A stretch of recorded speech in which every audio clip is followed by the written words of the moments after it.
Bonjour mes chers Capricornes, je vous remercie de me retrouver pour cet horoscope amoureux annuel qui va permettre de sonder les énergies, les conseils, les événements qui vont ponctuer votre année sentimentale 2025. Cette guidance est réalisée à l'aide du tarot Lovely Ladies et on aura une dernière carte bonus de conseils avec l'oracle conseil de mon petit chaudron. Et pour démarrer, nous avons la très belle carte de l'As de bâton. Alors cette carte-là, elle est située au début du tirage pour nous permettre de discerner les énergies globales de votre année amoureuse. Et c'est une très belle carte que nous avons, l'As de bâton. Elle est notamment très sexuelle, je dois le dire, mais pas que. C'est pas non plus le diable. C'est qu'il y a un symbole phallique dans l'As de bâton que je ne saurais ignorer. Et en fait, c'est l'idée quand même de puissance, de libido, de passion, de pulsion de vie. Et surtout de quelque chose qui démarre, de quelque chose qui est initié et de quelque chose que vous pourriez d'ailleurs démarrer. Puisque l'As de bâton, c'est va, vie, devient, c'est crée, dépêche-toi, il y a quelque chose comme ça qui est prêt à être saisi ou que tu peux provoquer ou que tu peux créer, que l'As de bâton va mettre en lumière. C'est un nouveau départ, une nouvelle passion, un élan créatif et ça montre que sur le plan amoureux 2025 peut être vraiment l'année où vous ressentez une vitalité retrouvée, une libido réactivée, de nouvelles possibilités de couple aussi qui s'ouvrent à vous. Vous êtes soit prêt à deux, à vous engager avec enthousiasme dans de nouveaux projets qui vous passionnent l'un comme l'autre, ou l'une comme l'autre, et faire face à l'avenir avec ce renouveau d'énergie.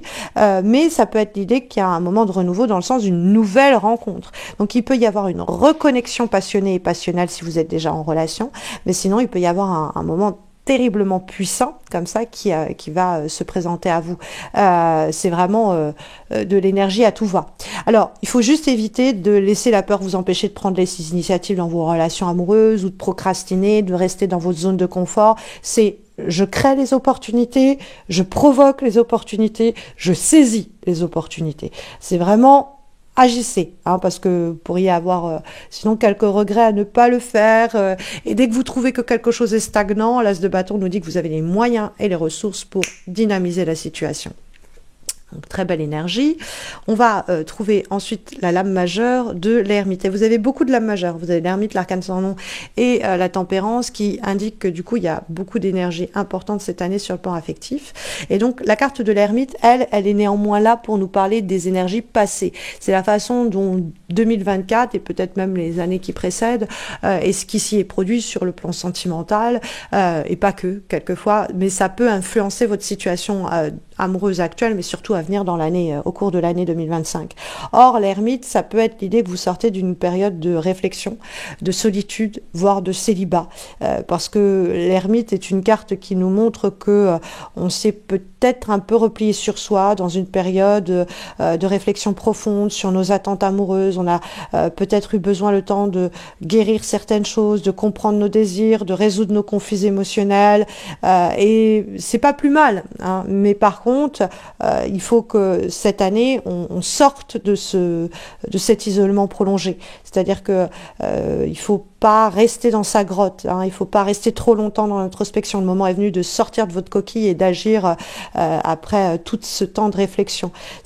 On a pris du recul, on a compris ce qui se jouait, on a subi peut-être aussi un silence également. L'ermite, ça peut être des personnes qui se sont distancées, qui ont pris du recul. Et bon, si elles ont coupé le contact, on va couper aussi avec elles. Et nous, il faut que cette année, même si on a l'instinct de vouloir réfléchir, il faut essayer plutôt d'agir, de vivre les choses et d'éprouver plutôt que d'être dans un excès réflexif. Donc, et puis ça peut être l'idée, au revoir la période de célibat pour les personnes qui le sont. Alors, on a derrière en plus l'arcane sans nom, qui est une carte révolutionnaire et qui apparaît justement pour indiquer quel est le grand tournant, de l'année 2025 sur le plan amoureux. Et donc, ça représente la fin de quelque chose, évidemment. L'arcane sans nom, on coupe avec les liens toxiques, avec les situations stagnantes, avec les relations qui ne vont nulle part, avec les habitudes néfastes, et on transforme de façon profonde notre manière de vivre notre vie sentimentale. Alors, des fois, ça peut parler de la fin d'une relation, mais c'est plutôt un changement radical dans la manière dont on vit ou on aborde la relation ou l'amour en question. Ça peut être vraiment l'idée de changement de paradigme, la fin d'une phase difficile, le renouveau, la possibilité de renaître différemment sur le plan sentimental. C'est vraiment un tournant libérateur et révolutionnaire. Il y a l'idée que ça met fin à des cycles négatifs, ça permet une transformation profonde dans votre façon de faire, dans votre façon d'aimer. Vous vous débarrassez de vieilles croyances, de vieux attachements qui ne vous servent plus. Il faut absolument pas résister à ce processus de transformation. Il y a des choses qui doivent se disloquer, se dissoudre, qu'on doit détricoter, mais c'est pour permettre à quelque chose de meilleur de prendre place, prendre forme. Vous avez, s'il y a un moment où vous sentez que vous résistez au changement, allez-y quoi. Ne vous repliez pas dans un excès réflexif. Tentez quand même l'aventure. Au pire, vous reviendrez en arrière si besoin est, mais mieux vaut ne pas vivre avec des regrets, de ne pas avoir agi, parce que on pourra toujours être hanté par « et si j'avais vécu ça, et si j'avais accepté ça », etc. Alors ensuite, on va avoir la carte du cavalier d'épée. Alors ça peut être l'idée qu'il y a quelqu'un qui va marquer votre année qui signe d'air. Gémeaux, Balance, Verseau, parce que ce sont les cavaliers, le cavalier d'épée est associé à ce signe d'air. Mais elle apparaît cette carte au moment où on essaye de comprendre l'image que vous allez projeter de vous sur le plan sentimental en 2025 et ce que ça provoque. Est-ce que ça attire à vous l'amour ou est-ce qu'au contraire ça le repousse? Alors ça pourrait attirer à vous l'amour de ce signe d'air, de ce cavalier d'épée. Bon, mais cavalier d'épée, ça peut être l'idée que vous n'avez pas la langue dans votre poche, vous êtes rapide et direct dans les manières dont vous vous exprimez et de vous pensez. C'est l'idée d'une grande franchise. Et donc le cavalier d'épée, ça peut être l'idée que vous donnez l'image de quelqu'un qui n'a pas peur de parler des sujets difficiles, qui n'a pas peur de prendre les devants dans les relations, qui n'a pas peur de défendre ses idées, qui n'a pas peur de dialoguer de sujets délicats, qui est déterminé à mener des conversations sincères qui peuvent faire avancer la relation. Alors, juste faites attention à quelquefois ne pas être trop brut de décoffrage et pas dire les choses d'une façon un peu impulsive ou hâtive en manquant surtout de diplomatie et de tact. C'est le seul truc sur quoi il faut faire un peu attention avec le cavalier d'épée, d'accord ? Et puis bon, ça sent que vous trouvez quand même l'équilibre parce qu'on a la tempérance. Et symboliquement, c'est sympa parce qu'on a l'arcane sans nom, la 13e lame majeure, et on a la tempérance, la 14e lame majeure. Donc on sent qu'il y a quelque chose qui s'équilibre après une période de transformation radicale.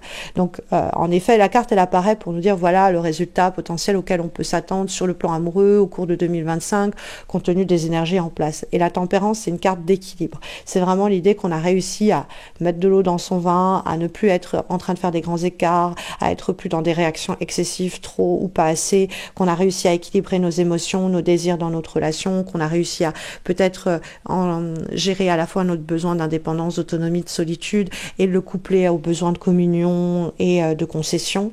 Donc c'est quelque chose de mesuré, de pondéré, hein. La carte de la tempérance, c'est dans l'intitulé même, hein.